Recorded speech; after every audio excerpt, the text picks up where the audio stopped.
안녕하세요. 철학을 연구하고 철학을 가르치고 있는 한자경입니다. 길을 가는데 지나가는 사람이 툭 치고 지나가서 어깨가 아팠던 적 간혹 있으시죠? 내게 뜻하지 않게 닥치는 일, 이런 것을 첫 번째 화살이라고 하면 어떤 사람은 그 첫 번째 화살에 이어 두 번째 화살을 맞기도 하고 또 어떤 사람은 그 두 번째 화살을 피하기도 합니다. 두 번째 화살이 과연 무엇이고 그것을 어떻게 피할 수 있는지, 이 시간에는 그런 문제와 연관해서 불교의 수행의 세계에 대해서 이야기해 보겠습니다.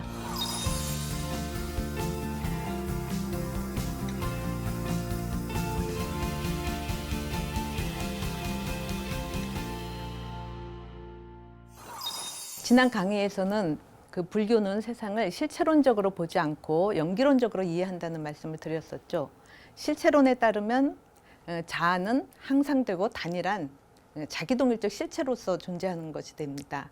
그렇지만 연기론에 따르면 불교 연기론은 자아라는 것이 우리가 또 자아라고 생각해서 집착하는 것이 그런 자기동일적 실체가 아니고 인연이 화합해서 형성된 결과물, 오온 화합물이고 즉 연기의 산물이다라고 설명을 합니다. 이와 같이 실체론적으로 세계를 보는 것과 연기론적으로 세계를 보는 것의 차이를 잘 보여주는 구절이 있습니다. 석가와 그의 제자 비구가 같이 나누는 대화인데요. 비구는 부딪힘에 대해서 누가 부딪힙니까? 라고 묻습니다.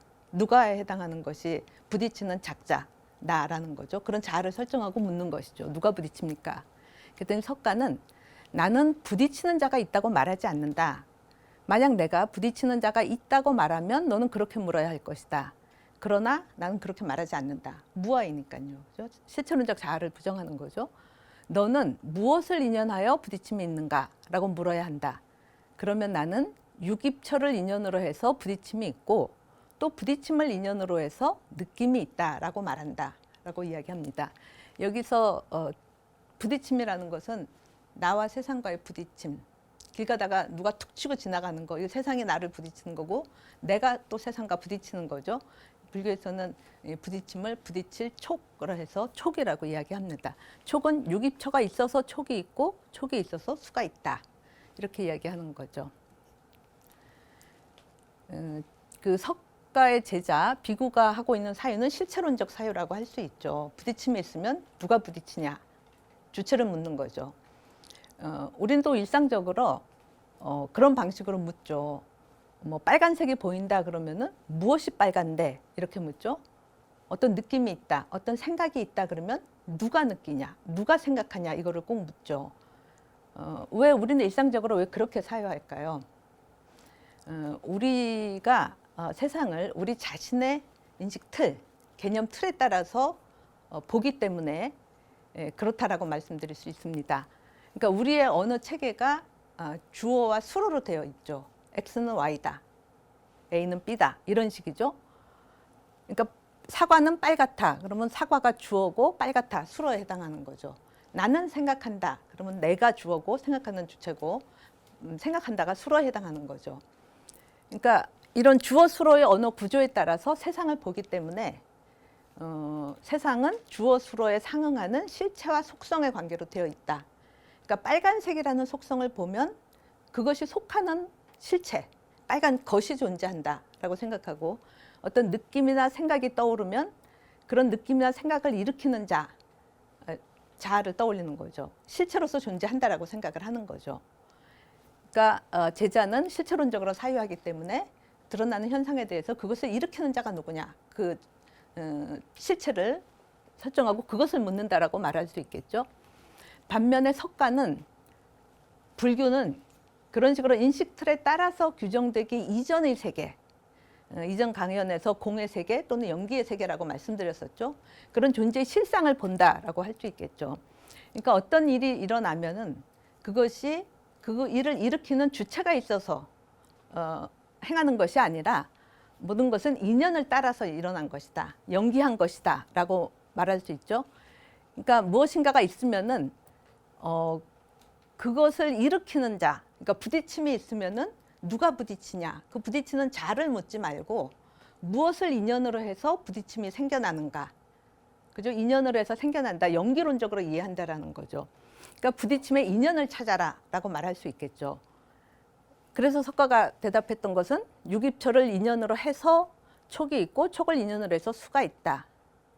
여기서 유깁초라는 것은 인식기관을 가진 내 몸, 그 내 몸의 인식기관, 불교에서는 안, 이, 비, 설, 신의, 그러니까 눈, 코, 입, 귀, 몸, 의 이런 것들이 인식기관인데 그것이 있음으로 해서 그것을 인연으로 해서 그것에 상응하는 대상과 부딪히게 되는 것이다. 그래서 촉이 있고 촉이 있기 때문에 느낌이 있다. 이렇게 이야기하는 거죠.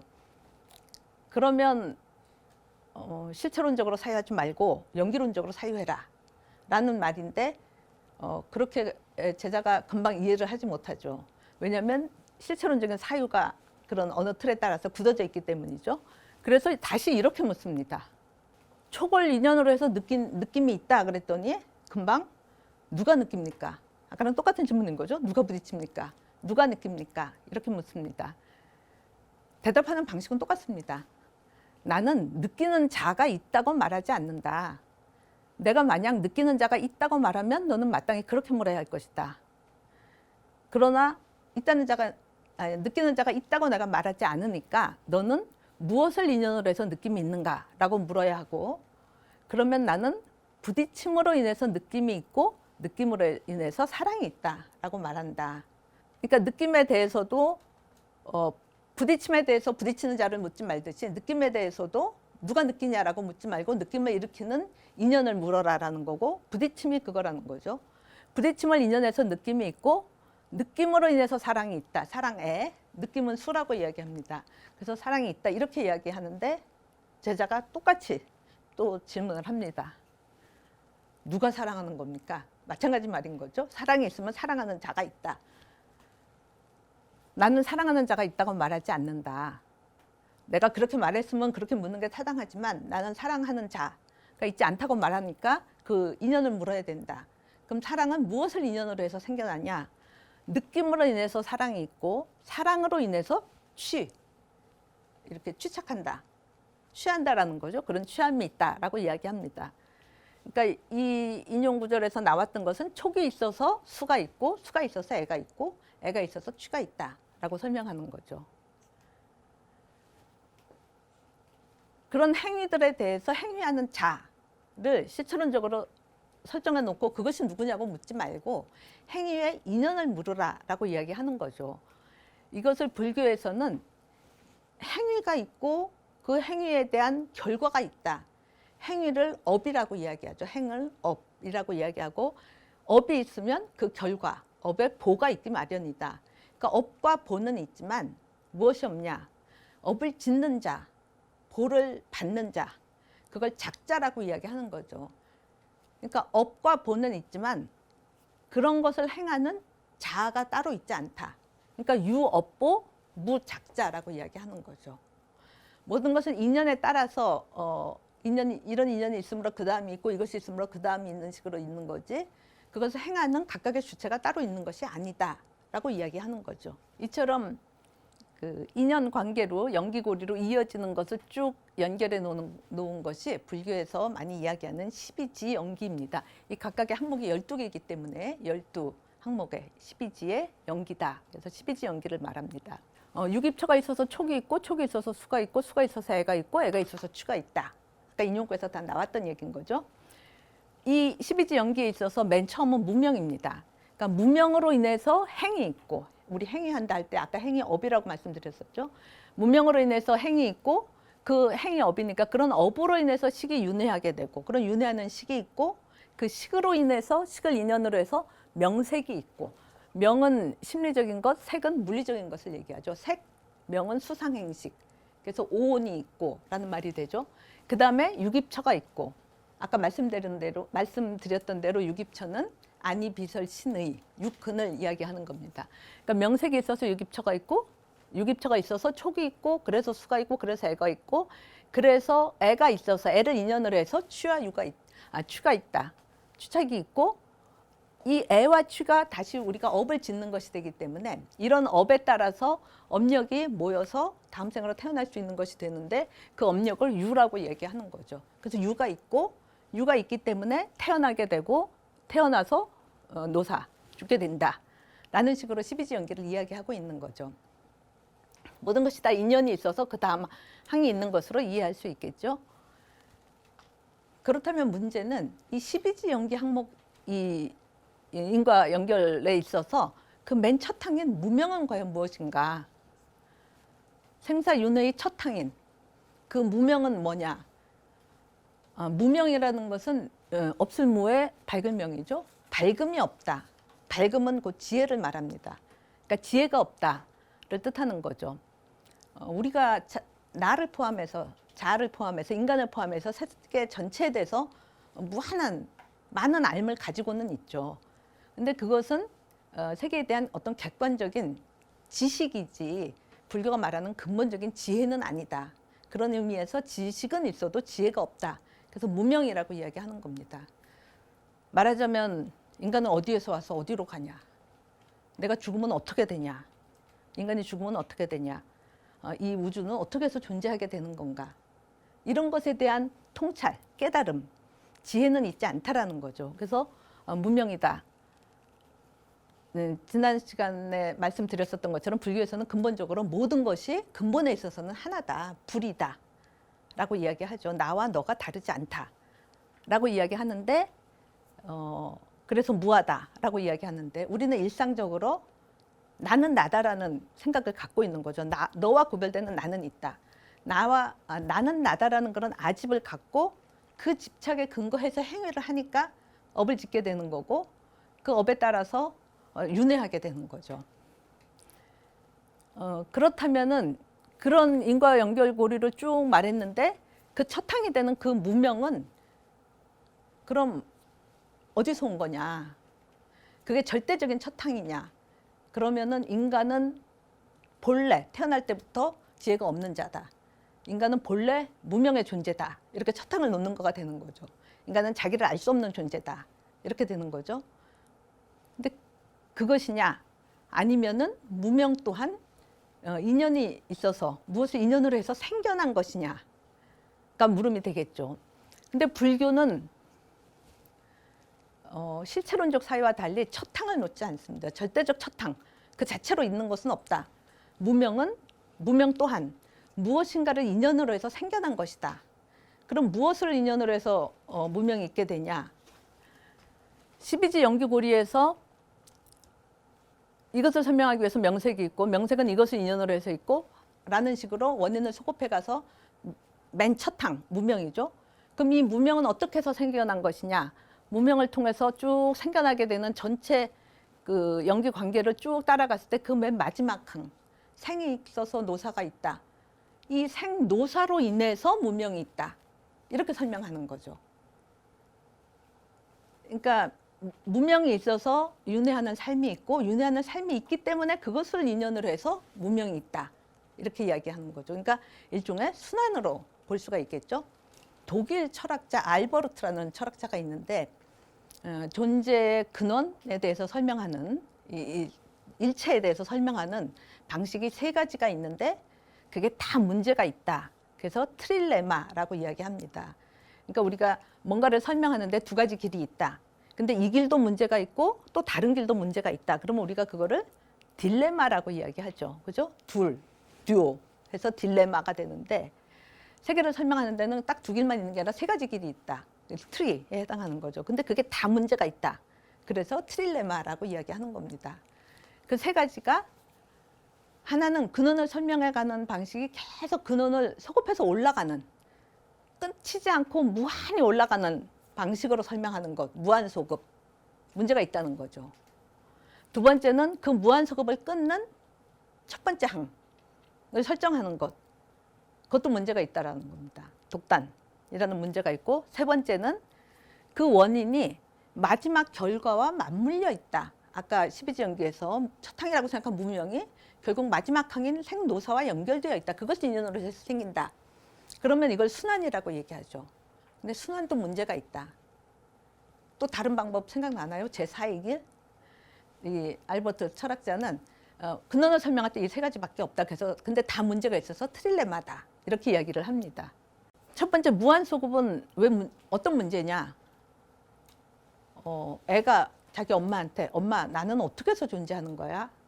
아 엄마가 낳지. 그럼 엄마는 어떻게 해서 생겼어? 엄마의 엄마가 낳지.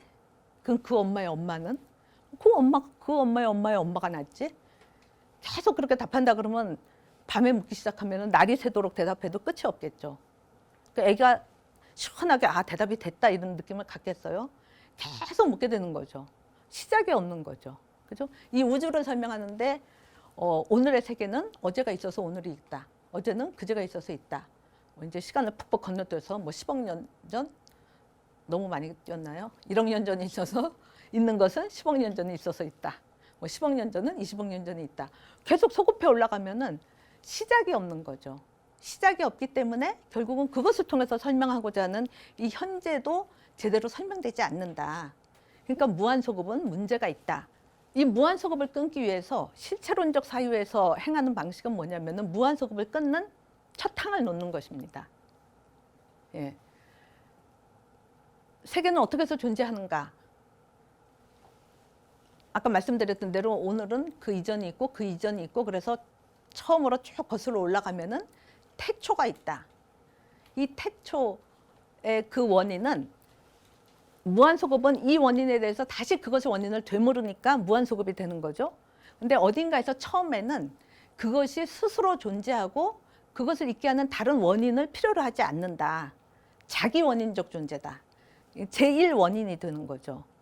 신은 기독교에서 말하는 신은 자기 원인적 존재이고 그것이 바로 신이다라고 이제 기독교에서 신의 존재를 증명할 때 그런 식으로 논의를 하죠. 그러니까 무한소급을 끊는 첫 항, 자기 원인, 제1원인이 제1실체, 그게 바로 신이다 이렇게 이야기해서 함으로써 이제 무한소급을 끊는 첫 항으로서 신의 존재를 논하는 거가 이제 이런 방식이라고 설명할 수 있겠죠.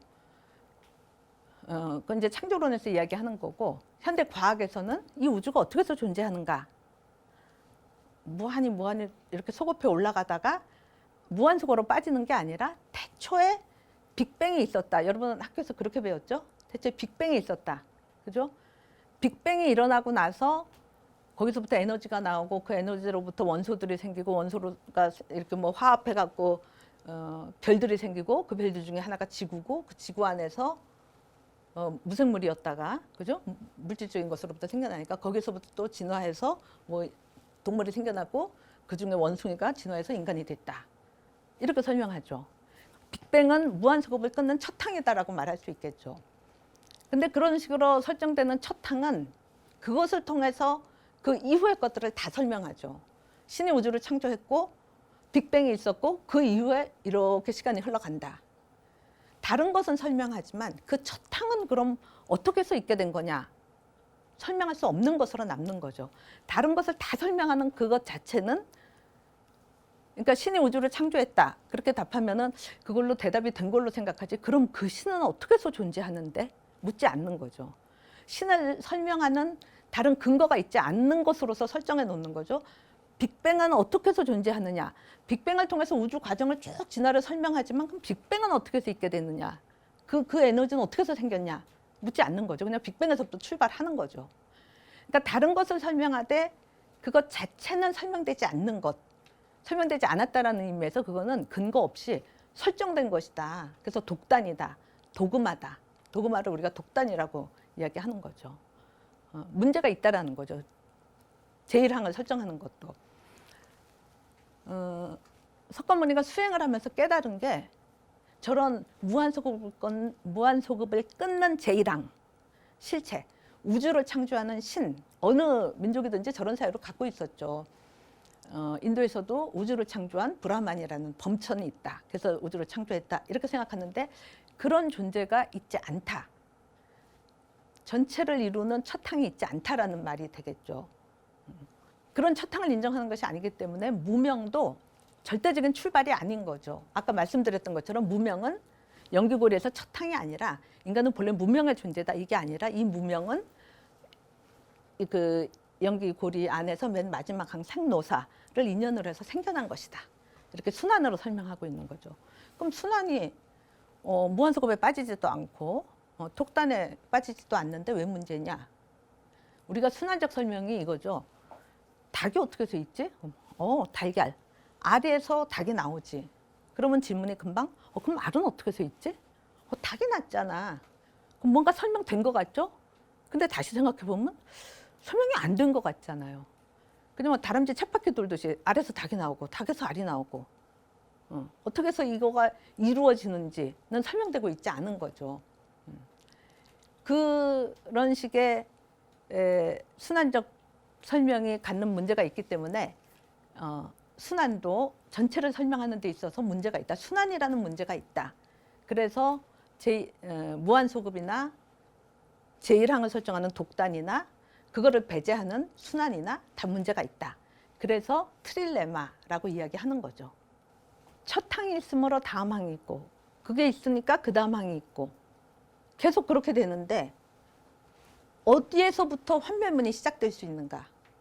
그러니까 만약에 어떤 항이 있어서 그것이 있어서 그 다음 항이 있는 것이 필연적이라면 그리고 그게 모든 12지 연기고리가 전체가 다 그런 식으로 연결되어 있다면 있으니까 그 다음이 있고 있으니까 그 다음이 있고 필연적으로 그렇게 있는 거라면은 벗어날 길이 없겠죠.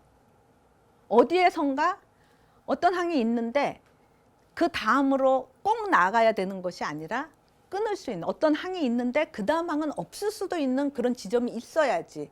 그죠? 그 항이 없고 그래서 그 다음 항도 없고 라는 식으로 연결이 될 수 있겠죠. 그러니까 12지 연기고리 중에서 그 순환고리를 끊을 수 있는 어떤 지점이 있어야지 환멸문이 시작될 수 있다. 이렇게 말할 수 있겠죠. 12지 연기고리에서 그 순환을 끊을 수 있는 그 첫 지점은 어디인가? 윤회, 악순환을 벗어나는 그래서 환멸문을 시작할 수 있는 그 방식을 불교는 두 가지로 이야기합니다. 12지 연기고리 중에서 지금 이렇게 여기 중간에 생략되어 있죠. 모두 다 12개가 되는데 수에서 애로 넘어갈 때 그 둘의 관계는 수가 있으므로 반드시 애가 있는 것은 아니다. 그러니까 있어도 애는 없을 수 있다. 그러면 여기서부터 없는 게 시작되는 거죠. 그럼 애가 없으면 취가 없고 취가 없으면 유가 없고 유가 없으면 생이 없고 생이 없으면 노사가 없고 그리고 윤회를 벗어날 수 있다라고 이야기하는 거죠. 수에서 애로 이행을 멈출 수 있다라는 거죠. 그런 지점을 말하고 있다라는 거죠. 수에서 애로 이행을 멈춘다라는 것은 인간의 삼독심이라고 이야기하죠. 탐심, 진심, 화내는 마음 진심, 그 다음에 어리석은 마음 치심. 이 탐심과 진심에 의해서 우리가 수에서 애로 넘어가는데 이것이 극복되면은 수에서 애로 넘어가지 않는다라고 이야기하는 것이고요. 그 다음에 또 하나는 저 무명을 벗어나서 명으로 나아갈 수 있다. 그건 치심을 극복하는 거죠. 어리석을 치를 지혜가 없음을 우리가 어리석다라고 이야기하니까 그 치심이 곧 무명이고 그 무명을 넘어서서 명으로 나아가는 것. 그렇게 함으로써 이 12지 연기의 이 순환골이 너머에 설 수 있다라는 거죠. 그러니까 결국 악순환이 아니고 그것을 넘어서는 것. 거기서부터 이 탈출이 가능하고 그것을 넘어설 수 있다라고 이야기한다라는 거죠. 아까 말씀드렸던 겁니다. 악순환을 벗어나는 그 길이 수에서 애로 이행을 멈추는 그 방식은 뭐냐? 나중에 이제 곧 말씀드리겠지만 알아차림의 수행이다라고 이야기하고 말씀드린 대로 그러면은 이행을 멈추기 때문에 점점 항들을 없애 나갈 수 있죠. 그래서 유전문에서 환멸문으로 나아갈 수 있는 거다라고 말할 수 있겠죠. 그 다음에 두 번째 길은 무명을 벗어나서 명으로 나아간다. 그 수행, 그건 어떻게 나가냐? 그거를 인간의 본래적인 성품, 불성, 이거를 자각하고 깨우치고 아는 거다. 그 깨우침이다. 견성을 본다, 견성을 깨우친다라는 의미에서 견성의 수행이다. 그럼 무명에서 명으로 나아간다. 이것은 생멸문에서 진여문으로 나아가는 길이다라고 말할 수 있습니다. 생멸문은 유전이 뭔가가 막 생겨나는 거고, 그죠? 업에 따라서 업력이 막 쌓여가는 거고, 계속 생노사로 이어지는 거죠.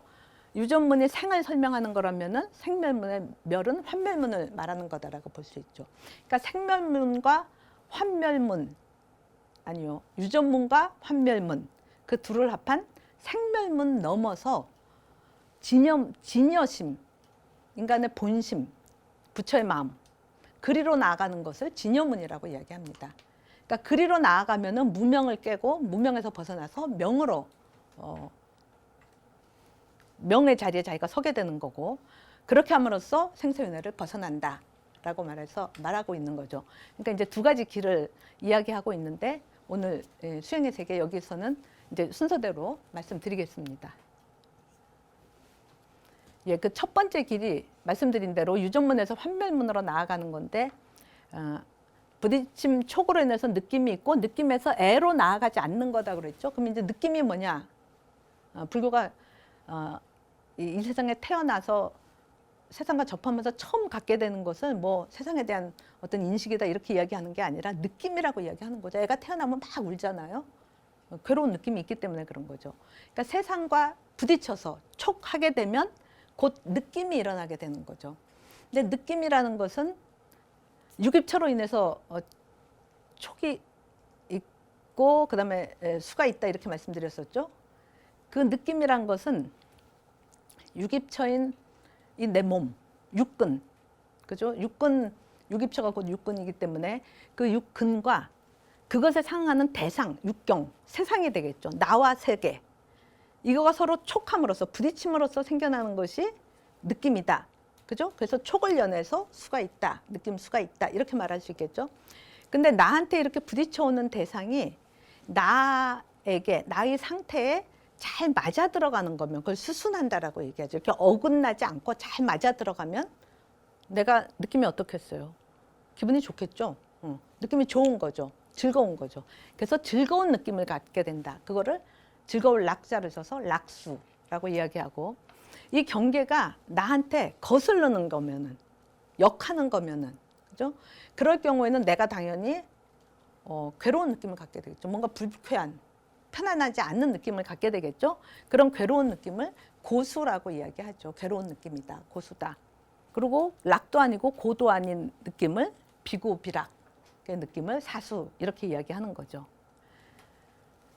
근데 우리 일반 범부는 락수를 느끼면 당연히 그것을 좋아하게 되죠. 뭔가가 나한테 기분 좋게 다가오면 우리가 그걸 당연히 좋아하게 돼 있잖아요. 그죠? 락수를 느끼면 그것에 대한 애착을 가지게 되는 거죠. 애가 생겨나게 되는 거고. 뭔가 괴로운 느낌이 일어나면 저 사람을 딱 봤는데 내 느낌이 괴로워. 그럼 내가 저 사람을 싫어하게 되겠죠. 딱 봤는데 느낌이 너무 좋아. 즐거워. 그럼 당연히 좋아하게 되겠죠. 그러니까 고수에서 싫어하는 마음, 락수를 느끼면은 좋아하는 마음으로 당연히 가는 걸로 우리는 생각을 한다라는 거죠. 그죠? 뭐 필연적으로 그럴 수밖에 없는 거다. 인간의 본래 본능적으로 그렇다라고 생각하면서. 그래서 락수에 대해서는 애를 느끼고 나한테 고수를 주는 것에 대해서는 증을 느낀다.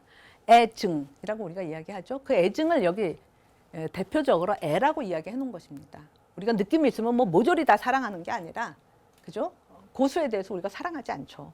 이게 분별이 생겨나는 거죠. 애증. 그 다음에 내가 사랑하는 거면 내가 그걸 가지려고 하는 거죠. 취하려고 하는 거. 막 거기에 집착을 하는 거죠. 취착을 하는 거죠. 그 다음에 내가 싫어하는 거. 나한테 불쾌한 느낌을 주는 거. 나는 싫어. 그럼 뭐예요? 버리려고 하고, 던지려고 하고. 그죠? 가까이 안 하려고 하는 거죠. 그래서 취사. 취하냐 버리냐. 우리 취사 선택한다라고 이야기하죠. 이거를 합해서 취라고 이야기해 놓은 겁니다. 근데 우리 일반 범부는 저 수에서부터 애취로 넘어가는 거는 그냥 당연히 본능적으로 필연적으로 귀결될 수밖에 없다 이렇게 생각을 하는데, 예, 탐심과 진심에 이끌리는 범부는 수에서 애로 자동적으로 이행해가면서 그 연결이 필연적이다라고 생각을 하는데, 수행자는 수에서 애로 자동 이행하지 않는다라는 거죠. 그것을 잘 보여주는 것이 두 번째 화살의 비유입니다. 예, 어리석고 무지한 범부는 고락사의 느낌을 낸다. 지혜롭고 거룩한 제자도, 그러니까 수행자도 고락사의 느낌을 낸다. 고락사의 느낌, 이 몸의 느낌, 뭐가 탁 부딪히면 아픈 느낌. 이거는 수행자든 범부든 똑같이 느낀다라는 거죠. 그럼 범부와 수행자의 차이는 뭐냐? 이제부터 설명하는 거죠. 어리석고 무지한 범부는 몸에 촉으로 느낌이 생기고, 그래서 그게 막 아파. 목숨까지 빼앗길 정도가 돼. 그럼 막 슬퍼하고 원망하고 울부짖고 통곡하면서 마음에 광란이 일어난다. 그렇죠? 날 막 괴롭혀. 그럼 막 싫고 밉고 막 화가 나고 막 마음에 광란이 일어나서 저 사람을 어떻게 내가 할 것인가 막 이렇게 생각하게 되고 그렇게 된다는 거죠. 이것은 두 가지 느낌을 증장시키는 것이니 앞에 거는 신수, 뒤에 것은 심수라고 이야기하는 거죠. 맞아 보기로 하죠. 예, 비유하면은 두 개의 독화살에 맞은 것과 같다. 밝게 알지 못하기 때문에 락수의 촉으로 인해서 락수를 받으면, 그죠? 촉에 의해서 락수가 일어나면 탐욕의 사자의 부림을 받고, 그래서 사수가 생기면 어리석음의 사자의 부림을 받고, 그래서 탐진치에 매여서 생로병사 및 슬픔과 번뇌에 매이게 된다. 그게 범부라면은, 반면 지혜로운 거룩한 제자는, 수행자는 몸의 촉으로 인해서 고수가 생기고 큰 고통에 닥쳐서 목숨까지 빼앗기게 돼도 그냥 그거로 끝이라는 거죠. 몸의 느낌이 있으면 그것으로 끝이다. 슬퍼하고 원망하거나 울부짖고 통곡하며 마음의 광란을 일으키지 않는다. 누가 나를 탁 치고 지나가도 연기론적으로 늘 사유해와. 뭐 그럴 만한 이유가 있겠지. 뭐 우연히 뭐 길이 좁아서 쳤다든가, 아니면은 뭐 무슨 어떤 인연에 의해서 저 사람이 지금 화가 났기 때문에 괜히 막 치고 다니면서 날 쳤겠지. 뭐 이런 식으로 자기 자신에게 두 번째 화살은 쏘지 않는다라는 거죠. 정리해 보면 제1화살은 이 인용에서는 몸의 느낌이라고 이야기하는 거고, 제2의 화살은 마음의 느낌이다 구분해 놨던 거죠. 근데 여기서 말하는 마음의 마음의 느낌이라는 것은, 그러니까 심수, 마음심의 느낌수, 심수는 탐진치에 의해서 일어나는 것이고 내가 일으키는 것이기 때문에, 이미 그 번뇌에 의해서 일으켜진 것이기 때문에 일종의 업이다라는 거죠. 그러니까 12지 연기고리로 치면은 수가 아니라, 12지 연기고리에서 수는 신수를 말하는 것이고, 그 다음에 애는, 그죠? 좋아하는, 애증의 애는 마음의 느낌, 여기서 말하는 두 번째 화살, 마음의 느낌에 해당하는 거다라고 생각할 수 있는 거죠. 그죠? 이거 몸의 느낌과 마음의 느낌이 분명하게 구분되기 때문에 이것이 탐진치에 의해서 일어나는 것이기 때문에 12지 연기고리로 치면은 저것만 수에 해당한다고 볼 수 있고, 그 다음 항인 애는 탐진치에서 일어나는 우리의 행위, 업에 해당한다. 애에 해당하고 애로 인해서 일어나는 취에 해당한다라고 말할 수 있는 거죠. 그렇게 보면은 범부는 몸의 느낌이 있으면, 수가 있으면 그대로 애로 나아간다고 볼 수 있지만, 그러니까 수에서 애로 자동 이행해 가지만, 그죠? 필연적인 연결고리라고 생각하면서 그런 방식으로 사는 거죠. 그러니까 닥치면 그대로 또 그 번뇌에 따라서 업을 짓고, 그죠? 그래서 수에서 애로 자동 이행해 가지만 수행자는 여기에서 끊고 이행해 가지 않는다. 불교에서 보면은 아까 말씀드렸던 거죠. 촉수에서 애로 넘어갈 때 여기까지는 수동적인 보이고 그냥 나한테 들이닥치는 거고, 그죠? 그 다음에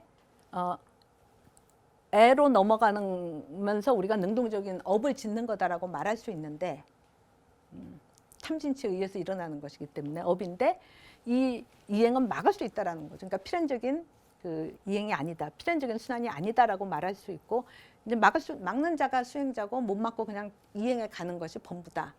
그럼 어떻게 막을 수 있냐?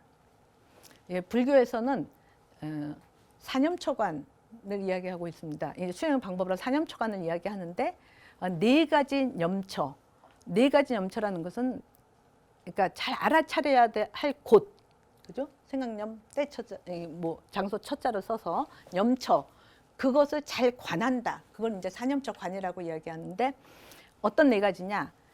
신념처, 신수, 신법이라고 이야기합니다. 그러니까 신념처, 수념처, 심념처, 법념처, 이 네 가지 염처를 잘 관하는 거. 관한다라는 건 있는 그대로를 알아차린다. 그래서 저기에 염처인 염이 사띠에 해당하고 알아차린다라는 거죠. 그냥 그거를 알아차리지 않고 거기에 막 휩쓸려 가는 게 아니라, 우리가 알아차리려면은 멈추고 잘 봐야 되는 거죠.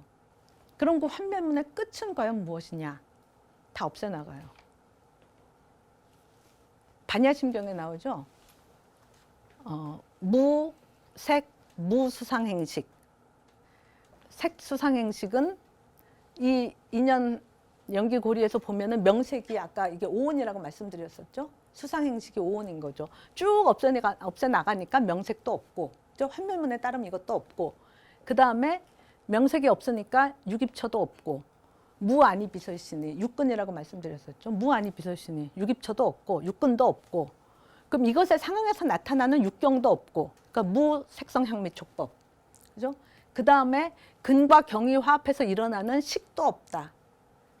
무안계 내지 무의식계, 그러니까 무안식, 안식, 이식, 비식, 설식, 신식, 의식, 이거가 다 없다. 그죠? 그러니까 식도 없다, 육식도 없다. 다 없게 된다라는 거죠. 그럼 환멸문의 끝은 아무것도 없다. 그냥 끝이다. 단멸한다. 그럼 불교는 윤회를 멈추고 아무것도 없는 그냥 정멸에 빠지는, 공에 빠지는, 그게 불교의 수행의 결과인가? 이런 질문을 던질 수 있겠죠. 그러니까 불교가 악취공에 빠지는 단멸론인가? 이렇게 물을 수 있겠죠.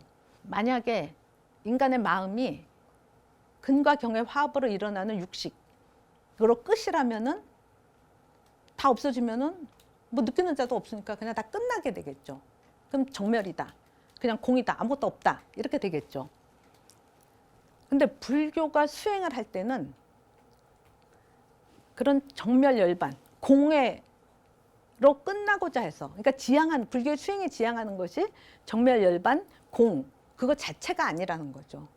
불교의 수행이 지향하는 것은 그런 정멸해진 그런 열반, 그런 공을 그 상태에서 깨닫는 자가 없는 게 아니라 그런 공을 자기 마음의 경지로 아는 그 부처가 되는 게 수행의 목표다, 이렇게 얘기하죠. 그러니까 아무것도 없게 되는 거가 아니라 그 없는 그 상태를 자기 마음의 경지로 알아차리고 있는 그런 부처, 그런 자를 우리가 부처라고 얘기하는 거죠. 그죠? 본부와 달리 그 부처다라고 이야기하는데, 그런 마음의 경지를 갖는 그 부처가 되는 게 우리의 수행의 목표다. 그래서 두 번째 길은 생멸문에서 진여문으로 나아가는 것이다. 저 두 가지 문은 대승기신론에서, 대승기신론이 1심 2문을 말하는데 그 2문이 생멸문과 진여문인 거죠. 이때의 생멸문은 앞에서 말씀드린 유전문과 환멸문을 포괄해서 이야기하는 거고, 진여문은 그것 생멸 차원을 넘어서는 불생불멸의 마음으로 나가는 것이 진여문이다, 이렇게 이야기할 수 있는데, 비유적으로 말하면은 이렇게 흰 종이에다가 우리가 그림을 막 그려 나간다, 뭔가를 막 만들어 나가는 거죠. 이게 뭐에 해당해요? 유전문에 해당한다고 볼 수 있겠죠. 그림을 막 업에 따라서 뭔가를 막 만들고 그리고 해서 막 복잡해져서 도화지를 꽉 채울 정도로 막 그렸다. 뭐가 꽉 차 있는 거죠. 유전문에 따라서 이기는 거죠. 환별문은 뭐냐면은 그려 나가지 않고 지워 나가는 거죠. 그러니까 우리가 끝없이 그림 그려 나가면서 생사윤회하는 걸로 끝인 게 아니라 이거를 지워 나갈 수 있다. 환멸시킬 수 있다는, 그림을 지워 나가는 거다. 이게 이제 환멸문이라면은, 진여문은 뭐냐면은, 진여심이라는 건 뭐냐면은 빈 종이 아무것도 안 그려져 있는 거죠. 정멸 상태인 거죠. 그거를 스스로 자기로 아는 그 마음이 바로 부처의 마음이다. 그래서 그게 진여심이다, 이렇게 이야기할 수 있는 거죠. 그러니까 종이 위에 그려지고 지워지는 것, 그거는 상이라고 이야기할 수 있고, 그렇죠? 모양, 상인 거죠. 드러나는 모습인 거고, 그거는 생멸하는 거죠. 인연에 따라서. 진여심은 뭐냐면은 그 그림의 바탕이 되는 것, 빈 종이와 마찬가지인 거죠. 부처의 마음은 말씀드린 대로 생멸 차원에 있는 것이 아니라 불생불멸의 마음이라고 했었죠. 그렇기 때문에 환멸문의 차원으로 뭐를 없애나감으로써 비로소 만들어지는 마음은 아니다라는 거죠. 그러니까 그 이야기는 종이 위에 그림을 그렸다가 지우면은 그 지우기 때문에 빈 바탕에 종이가 만들어지는 것이 아닌 거죠. 그림을 그리든 지우든 생하든 멸하든, 그죠? 종이는 있는 거죠.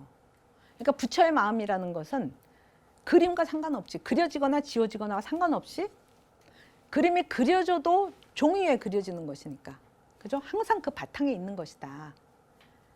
그러니까 종이 위에 상으로 그림을 그리고 유전하고 환멸하고 하는 그 중생의 삶 안에 바탕으로 깔려 있는 거다. 그게 부처의 마음이다. 그러니까 부처의 마음은 수행을 통해서 비로소 되는 것이 아니라 수행을 하려고 마음을 일으키는 것 자체가 이 진여심이 있어서 진여가 수행을 하게끔 하는 것이고, 이 자기 자신을 자각을 하라고, 부처의 마음을 자각을 하라고.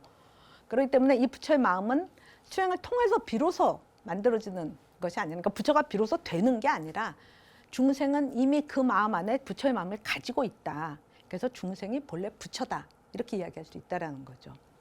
그러니까 중생이고 부처다라고 말할 수 있는 거죠.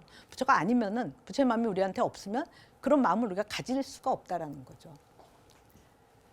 그거를 잘 보여주는 것이 이 대화입니다. 마조 도일이 전법원에서 매일 좌선을 열심히 하고 있었어요. 남학회양이 그가 법기임을 이제 큰 인물이 될 거라는 걸 직감을 하고서는 물었습니다. 대덕은 좌선을 해서 도대체 무엇을 하려 하오? 그랬더니 도일이 부처가 되려고 합니다. 그랬더니 회양이 뭐 어떠고 저쩌고 말하지 않고, 이게 이제 선사상인 거죠. 나가서 벽돌 하나를 갖고 와서 절 앞에 바위에다 열심히 막 갈고 있어요. 그랬더니 도일이 와서 그걸 보고 물어요. 스님 뭐 하시렵니까? 그랬더니 거울을 만들려고 합니다. 그랬더니 도일이 아니 벽돌을 간다고 거울이 되겠습니까? 벽돌 갈아서 거울 안 되죠. 그럼 좌선을 한다고, 당신이 부처 되려고 좌선하고 있었는데 좌선을 한다고 어찌 부처가 되겠습니까? 사람이 수레를 몰고 갔는데 수레가 가지 않으면 바퀴를 때려야 되겠소? 소를 때려야 하겠소? 이렇게 물었더니 도일이 탁 깨쳤다고 하죠. 그러니까 본래 부처가 아니면 좌선을 한다고 해서 부처가 되는 게 아니다. 부처는 본래 부처이기 때문에 수행을 통해서 그 자기의 부처성을 확인하는 거다라고 말할 수 있다라는 거죠. 수레가 가지 않는데 바퀴를 때린다, 소를 때린다가 의미하는 거는, 바퀴를 때린다는 거가 앉아갖고서는 자기의 본심, 이 본성을 탁 직감하는 게 아니라 그냥 앉아갖고 좌선만 하고 있어요. 그냥 몸을 수행을 하는 거죠. 바퀴를 때리는 것과 마찬가지라는 거죠. 그 바퀴를 움직이는 게 결국은 소잖아요. 이 내 몸을 좌선하게 하는 그 마음을 자기가 탁 깨닫고 그걸 알아차려야 된다. 그거를 소를 때린다라고 이야기하는 거죠. 그거를 자기 안에 있는 그 부처의 마음을 깨달아야 된다라는 말이죠. 그러니까 벽돌이라면 간다고 거울이 되겠냐? 되지 않는다. 인간 안에 불성이 없다면 수행을 한다고 부처가 되겠냐? 그렇지 않다라는 거죠. 그러니까 부처는 수행을 통해서 비로소 되는 것이 아니라 본래 부처다. 대승에서 항상 강조하는 거죠. 그러니까 중성 안에 부처의 성품을 불성이다, 열애가 될 수 있는 그 능력이다, 열애장이다, 일심이다, 진여심이다, 이렇게 이야기하는 거죠. 그러니까 이 본래 마음은 몇 번 계속 말씀드렸던 것처럼 바탕에 빈 종이가 그 위에 그림이 있든 없든 항상 있는 거죠. 그러니까 본래 마음은 항상 거기 그렇게 있다라는 거죠. 그러니까 중생이 본래 부처다라는 이야기인 거죠. 근데 그것이 있다라는 사실을 우리가 모른다. 왜냐하면 마음이 대상을 보면 우리가 대상이 있다라고 생각하지, 그거를 보는 내가 있다라는 생각은 잘 안 하게 되잖아요. 보여지지 않으니까. 그죠? 그래서 진울이 말하죠. 눈이 딴 건 다 보는데 눈이 자신을 못 봐. 그래서 눈을 보겠다고 눈을 빼서 보는 바보가 있냐. 자꾸 대상화해서만 보려고 하는데, 마음이라는 거가 뭔가를 알고자 하는 마음이고 아는 마음이다. 바탕의 마음이 이걸로 우리가 본다라는 거죠, 세상을. 그러니까 이 마음을, 부처의 마음을 매일 쓰고 살면서도, 그 마음자리에서 늘 생활하면서도 이거를 자기로 자각하지 않고 그려진 나가 나라고 생각하기 때문에, 그러니까 탐진치에 물든 이 나가 나라고 생각하고서는 생사윤회를 반복한다 라고 이야기를 하는 거죠. 그러니까 순환 너머의 본래 마음을, 이거를 자각하는 게 바로 명이다. 그러니까 무명에서 명으로 넘어갈 수 있다라는 거죠. 다시 정리해 보면은 유전문 넘어서 환멸문으로 나아가는 것은 그 12지연기의 그 순환의 항들을 없애가는 거고, 그렇게 해서 탐심과 진심을 극복하는 거다라고 말할 수 있겠죠. 유전문, 환멸문을 포함한 생멸문 너머의 진여문으로 나아가는 거는 순환 너머의 본래 마음자리를 자각하는 거다. 그게 무명, 치심을 극복하는 거다. 이렇게 말할 수 있고, 예. 아까 같은 말을 또 다른 방식으로 표현해 봤습니다. 유전문과 환멸문. 이거는 그냥 범부고, 그나마 환멸문은 수행을 해 나가는 거죠. 항들을 없애 나가는 거죠. 그래서 윤회를 벗어나려고 하는 건데, 생멸문에 해당하는 거고, 부처는 어디 있냐? 생멸문 너머에, 순환 너머에 본래 마음자리로 있는 거다. 부처는, 부처의 마음은 중생 안에 이미 부처의 마음으로, 자기의 본성으로 불성, 깨달을 수 있는 그 자로서 존재한다. 그래서 생멸문 넘어 진여문으로 나가는 거는 순환 넘어 본래 마음자리로 직행하는 거다. 이렇게 이야기할 수 있겠죠. 이렇게 봄으로써 불교에서 말하는 12지 연기 고리는 그 트릴레마에서 말했던 그런 닫힌 앞순환, 그죠? 그런 순환이 아니라 그 순환으로부터 닫힌 악순환은 계속 돌고 도는 거죠. 다람쥐 쳇바퀴 돌듯이. 그것이 아니라 불교가 12지 연기를 보면은 순환으로 설명하니까 마치 그런 순환인 것처럼, 악순환인 것처럼 생각할 수가 있을 텐데, 그게 아니라 본부는 그렇게 살지만 유전문은 그것을 말해주는 거지만, 불교 연기는 유전문만 말하는 게 아니라 환멸문을 말한다. 이 12지 연기 고리로부터의 탈출이 가능하다. 없앨 수 있다라는 거죠, 다. 그죠? 수에서 애를 끊는 것이 환멸문 시작이 되는 거고. 근데 여기까지만으로 머무르면은 다 없애. 그래갖고 그냥 아무것도 없다. 정멸에 이르는 거냐? 빠져버린 정멸에 빠지는 거냐? 그럼 불교가 악취공이 되는 거죠. 단멸론이 되는 거죠. 근데 불교는 그것이 아니다. 대승불교에서는 그 점을 계속 강조하죠. 성문승이 까딱하면 그냥 악취공에 빠질 수 있다. 대승에서 강조하는 거는 어느 경전에서 이런 이야기가 나오죠. 자아에 집착하지 마라. 자아를 붙들지 말아라고 무아라고 계속 강조하잖아요. 근데 자아에 집착하는 게 차라리 공에 집착하는 것보다 낫다라고까지 이야기합니다. 그러니까 아무것도 없다. 단멸론적으로 악취공 이거가 더 심각하다라는 이야기인 거죠. 그러니까 생멸문 넘어 그렇게 수행하려고 하는 그 마음자리, 그 본래 부처의 마음, 그거를 확인하고 그거를 깨닫는 게 더 중요하다. 수행은 그런 부처가 되려고 수행을 하는 거지, 그냥 정멸에 이르려고 아무것도 없는 세상으로 그냥 다 죽음, 열반, 아무것도 없는 끝. 이거가 불교가 지향하는 거가 아니다라는 거죠.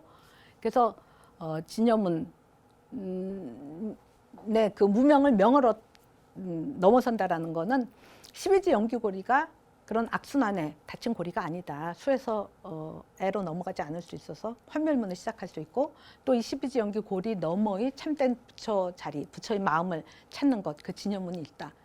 그러니까 닫힌 그 트릴레마 중에 하나가 아니라 그것 이상의 것을 말하고 있다라고 얘기할 수 있을 것 같습니다.